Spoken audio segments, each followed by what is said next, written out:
difficult to find people with the capabilities, analytical capabilities, and those social capabilities.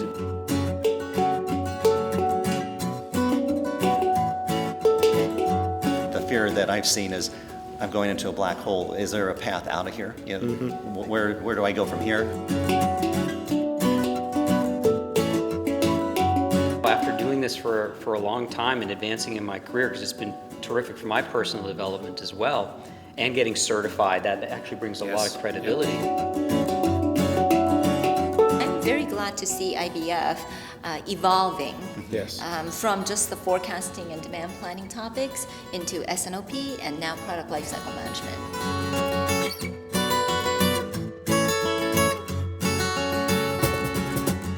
We know the theoretical is true. We know big data is going to get bigger. We're going to go from a descriptive to predictive. Prescriptive analytics is coming. We just got 3,000 likes on this. I have no idea what that means.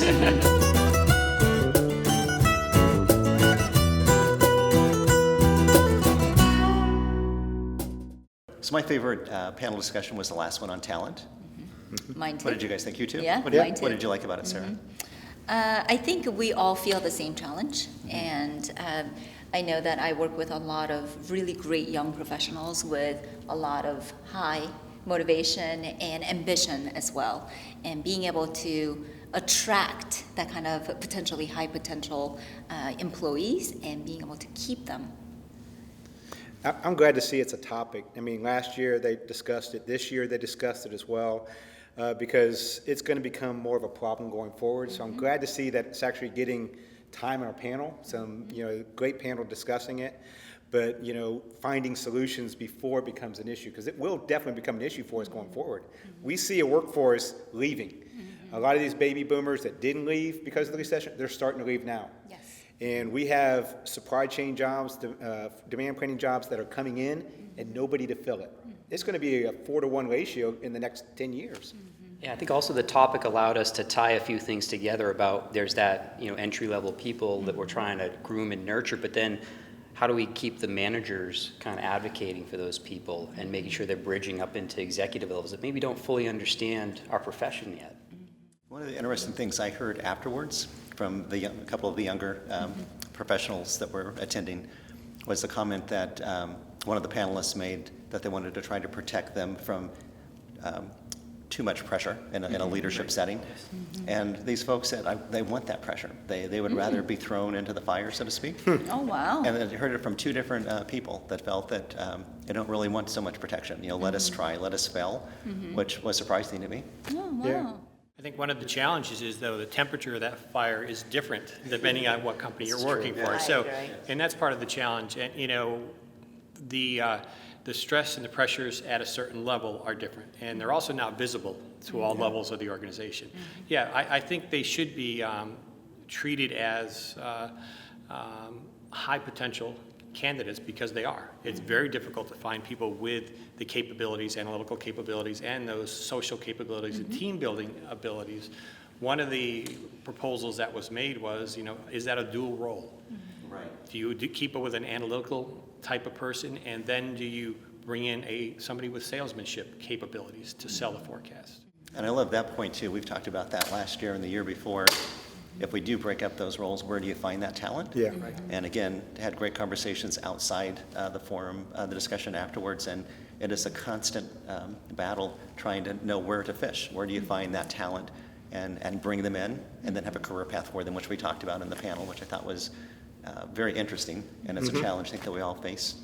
I think that's maybe the one thing that we may have missed on that panel. We had the first and the last session, we were really talking about talent. And we talked a lot about the new talent coming in and how to really, develop that new talent.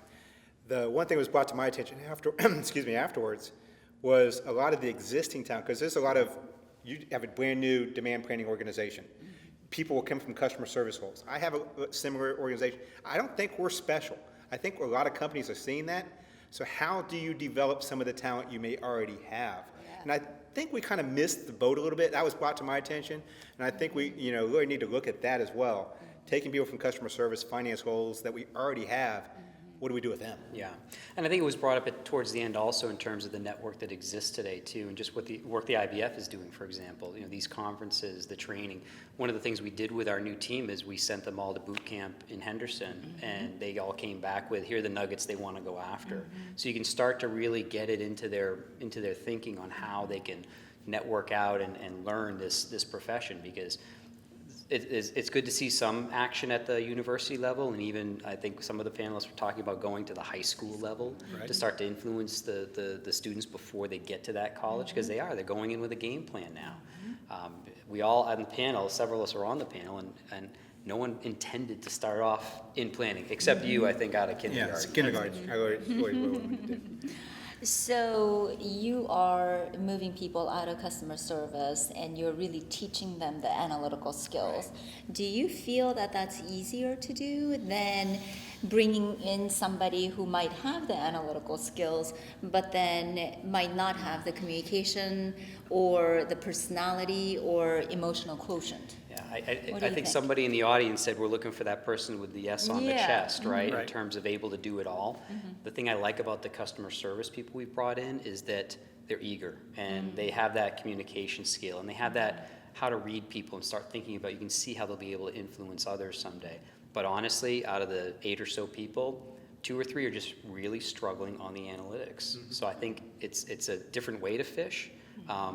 But I think the success ratio for us to get those other competencies besides the hardcore analytics, we're definitely going to be ahead on that. And I think part of it has to do with their capabilities. Okay, they may not have that knowledge today, but they have that capabilities, that analytical ability to learn. Right. Not everybody has that analytical ability to learn. Maybe they didn't go to school for it, but they have that knowledge and that intellect. So I think what you're finding, right, once you go through the training process, certain people come to the top and other Exactly. people struggle. Yeah, and not that you want to create the dual role setup necessarily this way, but some of those people might just be, doing a little bit different work for us. Yeah, right. We have one guy who came to us with a lot of analytical capabilities, and he does a lot of our longer-term planning and baseline statistical type forecasting. Half the team can't understand what he says, but they're learning from him, and Right. he's learning from them as well in terms of how to sell some of the stuff that he does. Yeah, I think you touched on it, and you mentioned it yesterday, maybe that learning agility. I think you used it. And, put my back against the wall, if you had to pick between communication and analytics, I'm going to take the communication, if they have that learning agility. Right, Is the key. The technology is sufficient out there. I think that it does enable someone that has a strong collaboration communication skills to be able to leverage that. But on the other hand, I'm trying to fill a statistical forecaster role right now. Found someone that's very competent in that role, but does not have the competencies to be able to communicate and collaborate. You just couldn't put him in the role. It would be setting him up for failure.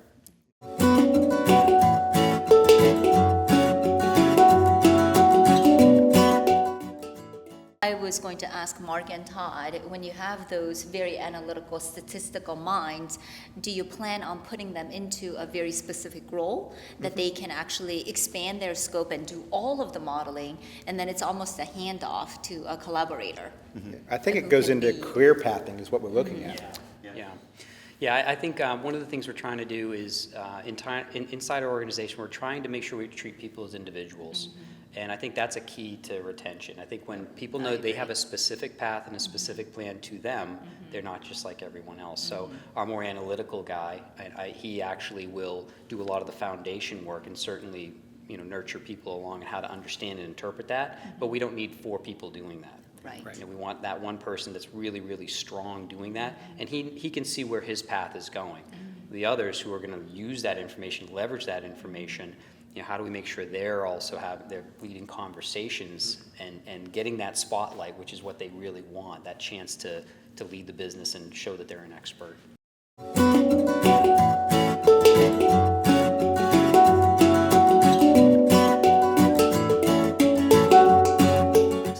Yeah, how do we keep retention? Because a lot of different functions going after the same skill sets we have: finance, marketing, sales. I just lost one to sales, where he had skill sets of developing an analytical part of sales right now. So how do we retain some of the skill sets we need without just becoming a feeder for other functions. Yeah, and I think it's a couple combinations of that. You need career fulfillment, right? You need a career vision, a career path that's defined, right? And that's part of it. The other part of it, it needs to be a positive organization, right? It needs to be a positive, a fun atmosphere because we work really, really hard. Yeah. And if you create that atmosphere where people look forward to coming to work every Monday, it's going to be harder to leave that organization. And then you couple that with the opportunity to move up and to grow within your organization. I think that's our opportunity to retain them. Yeah. We're still going to have the headwinds you talked about earlier. I think it's a requirement that you have to be able to show that there's fluidity, that people can come in and there's a way to move forward and up, because then it does attract talent. The fear that I've seen is, I'm going into a black hole. Is there a path out of here? You know, where do I go from here? When you show that all these wonderful opportunities exist based on these capabilities that we're building in you,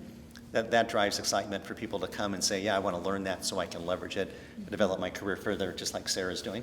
Yeah, I've had some good success by giving planners, when they're ready, a project, something that's a very beefy project and cross-functionally usually in nature too. So whether it's the people that are strong in the communication skills, maybe touching a lot of different people, but then take somebody that's strong in the analytical skills and say, I want you to develop how we're doing e-commerce, and how we're planning that, where there's a lot more data probably potentially there.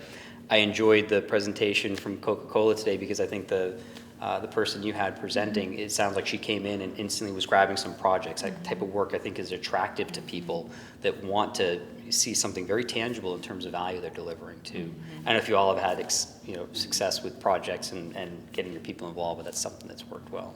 So I have a question about the definition of retention. For me, because I've worked for such a unique company where CCR was the biggest bottler and now it's becoming the smallest and then it's going to eventually go away. Attracting talent is difficult when everybody knows that the company that you're working for or about to work for is going away. But I was still able to attract talent because it has great opportunities for development and learning and also cross-functional exposure. So my definition of retention is not necessarily keeping them in my team, but then we become the feeder for Right. other functions. Is that such a bad thing, or No. what do you guys feel about that? And I agree, I have no problem being the function that's the feeder for the other organization, because it helps us out. Yes. If we have, Great people- reputation. And we've grown them, Yeah. and now they're implanted into other functions. Yes. And you're getting better information Exactly. from those other functions. If the company has a culture that recognizes us as a talent creator, if the company doesn't have that culture that recognizes that we can take talent, develop them, and then have them influence other parts of the organization, we have to have that feed, whether it be from a university, whether it be, working with HR to have that Absolutely. continuous feed coming through. If we don't have those pieces, and they just look at it, as you We're lost gonna another one type continue situation. to poach. Exactly. It has to be a culture there. Yeah. But another angle of that, why retention I think is so important, is building the capability, having masters of capability. That in the companies I've worked for, at Procter & Gamble, now at J&J, 12 to 18 months, people are rotating from their assignment into something totally different. And you send them to a conference, you build a certification, all these different capabilities, and then they move into a different area, which is not a bad thing, as we No. just said, but at the same time, I own the discipline. I need strong capability that moves from a planner to a planning manager to a director, where they value staying within that discipline and building that capability. That's, in my mind, another definition of retention, is how do you retain that talent and capability within the discipline. That's another struggle.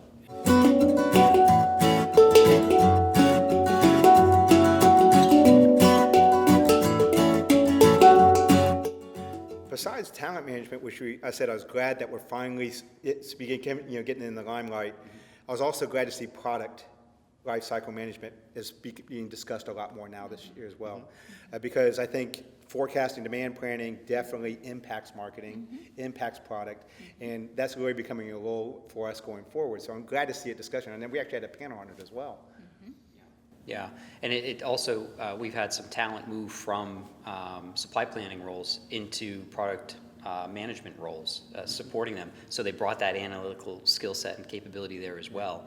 And I think that's going to be beneficial because as we start to think about product portfolio management in general, there's such a turnover of products, especially in my industry. You know, we're constantly cycling things out. And how do you do that deliberately and intentionally and still make money and not add too much complexity to the organization? Such an amount of value that we can add from the planning community to that conversation. It's a whole new capability. Sarah knows that at Coca-Cola, we had product lifecycle managers, that would lead the entrance of a new SKU into the supply chain and exit as well. Dr. James was talking about it this morning as part of the S&OP process. Where does that discussion occur?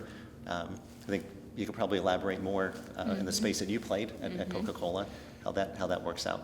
Actually, my dream job was my last job, which included shelf space planning strategy, innovation, stages and gates, product exits, and S&OP.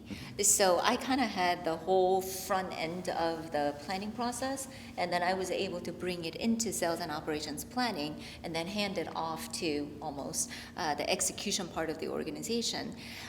It's amazing to see what products can come into what space, how many facings, and what outlets on what channels, and then being able to translate that into a growth strategy and bringing all of those ideas into a plan that can be executed, that can be checked and adjusted over and over and over again is very powerful. So I'm very glad to see IBF evolving from just the forecasting and demand planning topics into S&OP and now product lifecycle management. I was wondering, in the apparel business, do you guys have a stage gate process, and when does demand planning get involved with it? Yeah, it's funny because several years ago I tried to bring stage gate thinking into the company I was working for in footwear, and it was not. It was too much of a process heavy approach for an industry that really does a lot of things opportunistically. So we were able to put some things, we called it putting process in sheep's clothing. We were able to put a few things in around how do we want to control the amount of product they're bringing to market. We can't get them to follow the discipline of the gates and the kind of tried and true approach. And honestly, it's a little challenging because sometimes that richness of data you need to do some of those analytics to feel very confident that those early gates doesn't exist. And you're much more talking about we're going to cycle through a new color or maybe a slightly different silhouette that was popular 5 years ago that looks like it's coming back on trend. So there's a lot of things you can do, but you have to do it a little bit differently. But we are able to do some things around controlling the SKU count from outside, from our world in terms of, okay, if you want to grow by a certain percentage in units, then I'll allow you a certain percentage increase in your SKUs. So we kind of get there, but not as deliberately as a stage gate. That would be wonderful.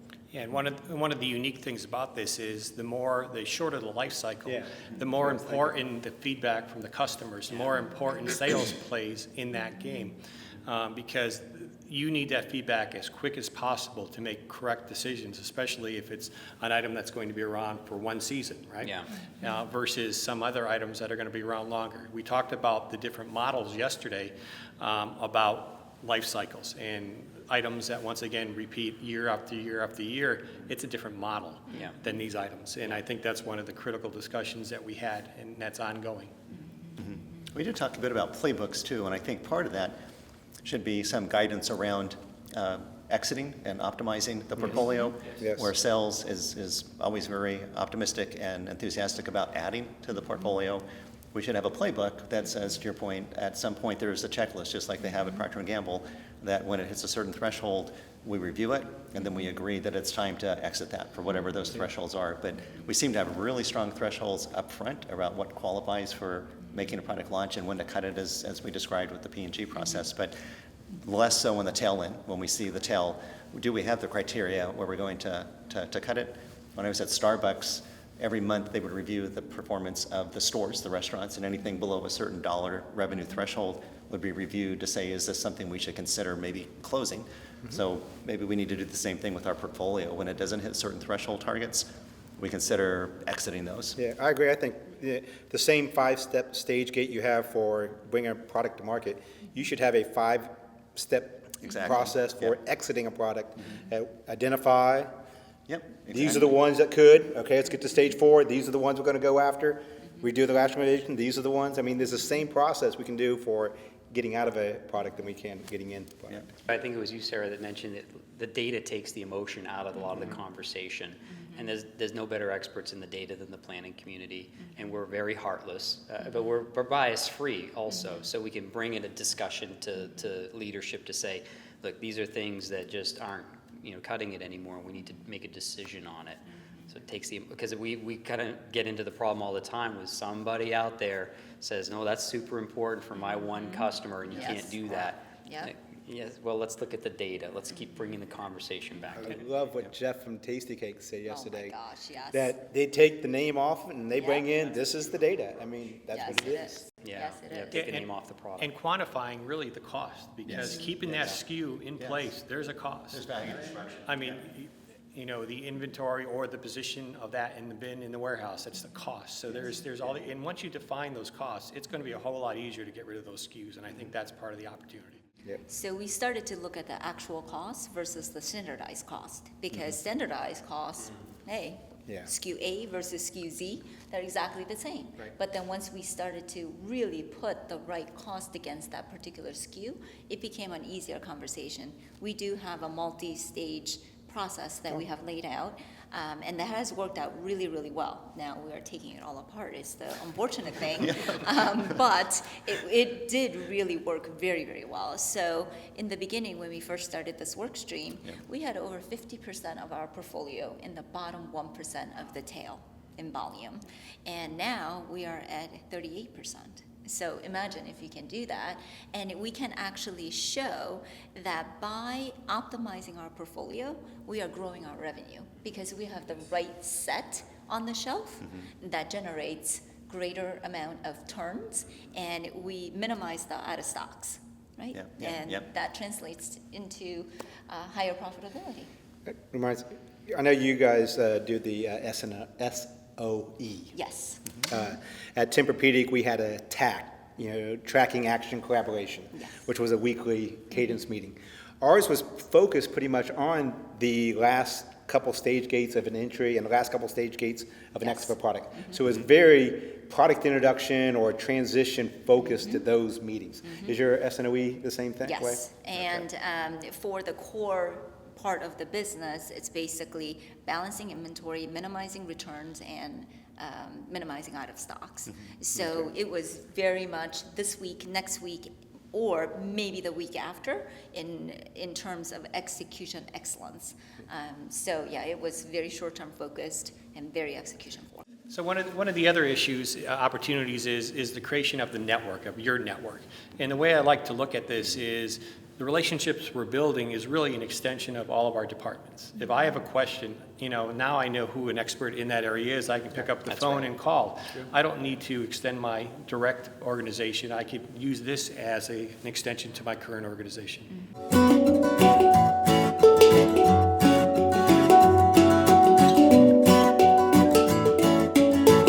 Our planning community is responsible for interpreting the analytics and driving it into the organization. There's a lot of data out there, the big data concept, that's definitely affecting all of our worlds. What have you guys found in terms of how to interpret this and how to get through the noise and sift into the data that matters?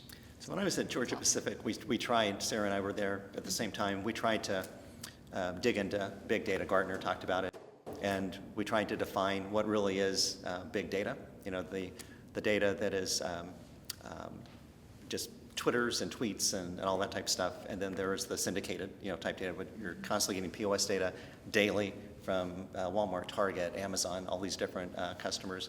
So it's how do you bring in the data, have the repository to look at it, have the, as we talked about before, the analytical capability, the person to be able to analyze it, create, to your point, the meaningful signal out of that you can then respond to. With all of that data and all of the signals that you get, it could just be noise. But trying to filter through that is, I think, is, to your point, going to be the challenge, the opportunity, the silver bullet, being able to say that is a signal, and especially in the e-commerce area, trying to understand which piece of data do I need to look at. Is it searches? Is it conversion? Is it the times that they visit a page? I don't even know yet, what's the most meaningful indicator of what a future purchase will be. And that's, what do you find? No, I mean, the problem we're having is everything I know about it is theoretical and kind of an academic. Yeah. when you're talking about big data. And I think that's the problem a lot of people are running into. It's like there's a lot out there. There's unstructured data, there's structured data, there's, the Internet of Things. We can, look at, Yes. mining. Yeah. But the Data problem is how do you sort through that? And I don't think there's obviously companies that have cracked that nut. But there's still a theoretical aspect to it. We know it's coming. We know the theoretical is true. We know big data is going to get bigger. We know that, prescriptive analytics is where, we're gonna go from a descriptive to predictive. Prescriptive analytics is coming. We know we're gonna have to take unstructured data and be able to take, looking at insights from Facebook and be able to translate those in almost real time. We know those things, but I don't know if we're ready to take it on yet. And that's scary because other functions will if we don't. So we need to get ahead of it, I think.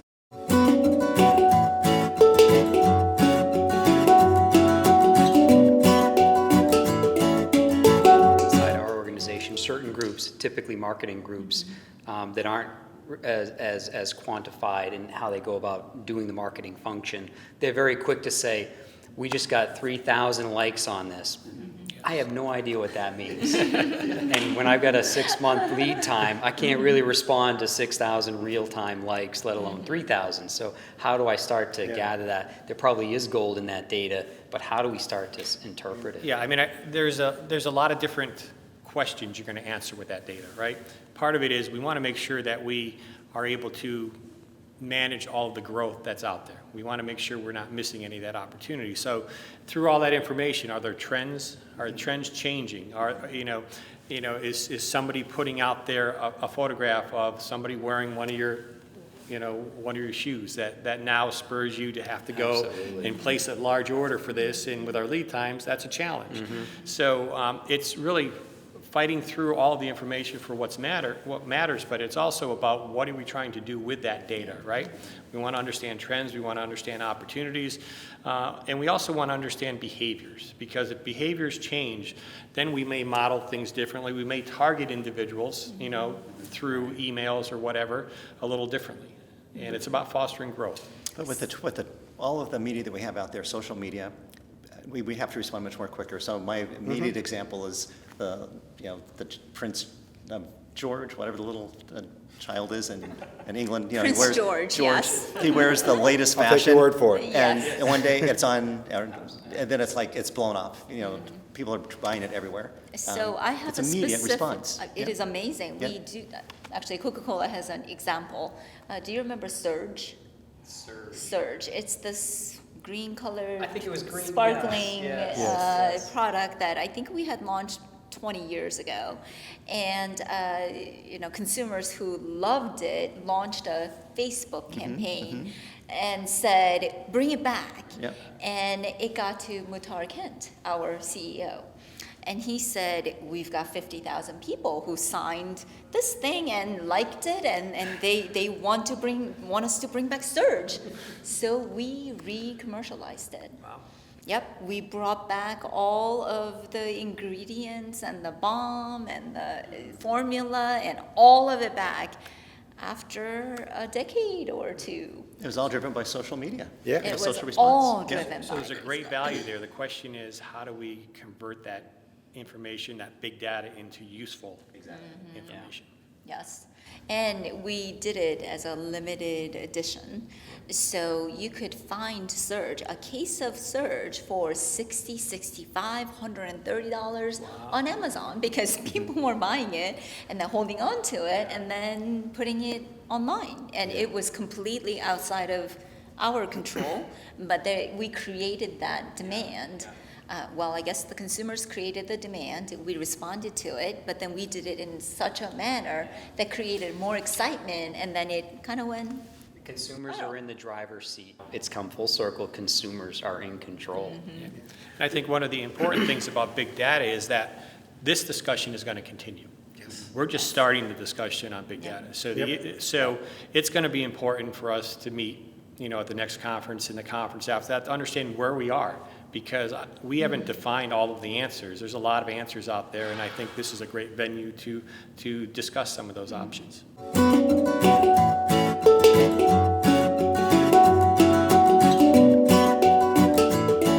I've been coming to the conference for over 15 years. Wow. And it's changed. The reason why I've changed and what I get out of it has changed over those 15 years. But originally it was with Colgate-Palmolive, and it was really to come and understand best practices. That's what it was all about. Charlie Chase was there, one of the first speakers, so I learned a great deal from. But then after that, over the many years, I became a speaker. I met Sarah there, had a chance to share, and when I had a global role at Gillette with Todd, had a chance to bring best practices there. We were able to do some training in Singapore with IBF, with Mark Lawless. So the opportunity to build my own personal capability turned into something where I could give it back, to the community, the practitioners globally. Helped chair an event in London as well. So just the opportunity for me to develop my personal career, my personal capability in this space, and share it with others and see other people's career grow and help each other.